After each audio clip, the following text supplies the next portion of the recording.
The last 2 weeks have been difficult for me. First, I had a health event that was unexpected, and like my doctor said, he saved my life. His statement was a bit dramatic, but he did save me from something that would have not been very pleasant. I am not ready to talk about this, but I will do in due course because I do feel this is important and it will help other people to avoid this health condition. I'm okay now and I will be fine. When I figured out this health issue, the war in Ukraine started. This has been very difficult for me to deal with even more. I was born in Ukraine and I go back regularly to Kyiv. Kyiv is very dear to me. I have lots of people who I love in Ukraine and they are currently under bombings and shellings from the Russian troops. As this war started, I really became not very productive as my face is glued to the TV and social media all the time. I have been trying to get news of what is going on to make sure all my friends and relatives are safe. I have been struggling with the direction of this channel, given the war in Ukraine. We have a plan for the whole week and it's skincare and I'm really not able to execute it. I really do want to talk about this. This is more important. We can't have beauty without peace. I have many friends in Ukraine who are still in Kyiv. One of them just wrote that the air attack just started and one missile exploded in Kyiv. She is in a shelter with her daughter while her husband is one of the civilians who is fighting and protecting Kyiv from Russians.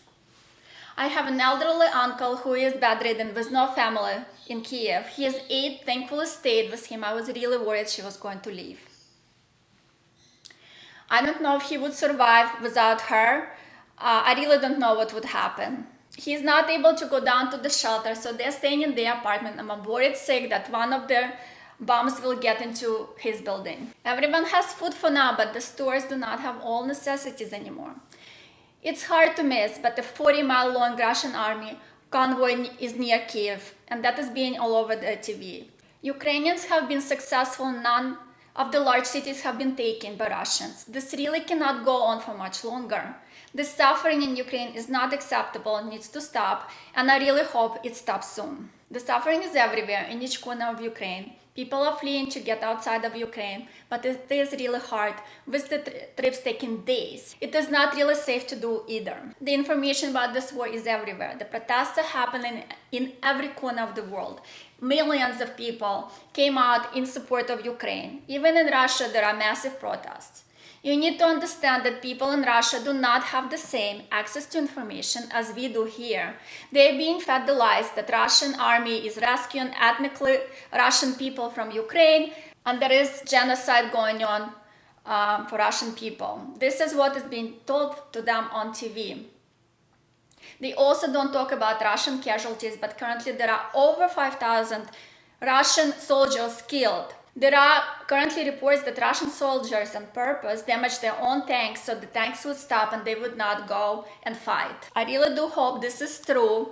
How did we get here is the question I ask myself all the time. Ukraine has been independent from the Soviet Union for the last 30 years and the country took its own direction and they do not want to be part of a Soviet Union-like country anymore.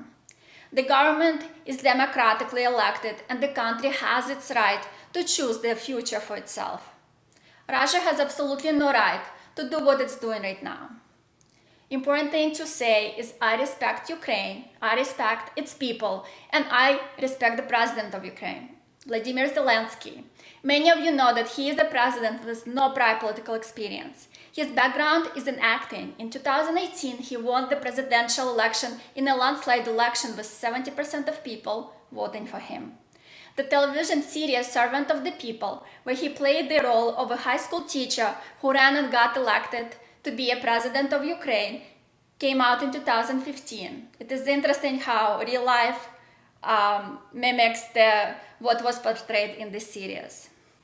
I think this series is translated into English. It's very funny. I highly recommend it.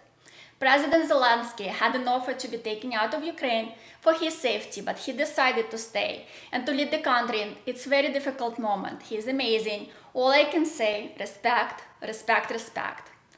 What will happen next, no one knows. I know one thing, Ukraine will fight and it will win. There is really no other reality that is possible. Ukrainians are fighting and the whole world supports them. I'm scared for my family, I'm scared for my friends, and I'm scared for people who I love dearly. I'm scared for the craziness of Putin, who is threatening nuclear warfare. I know that the world will become better and stronger. I plan that it will be sooner than later.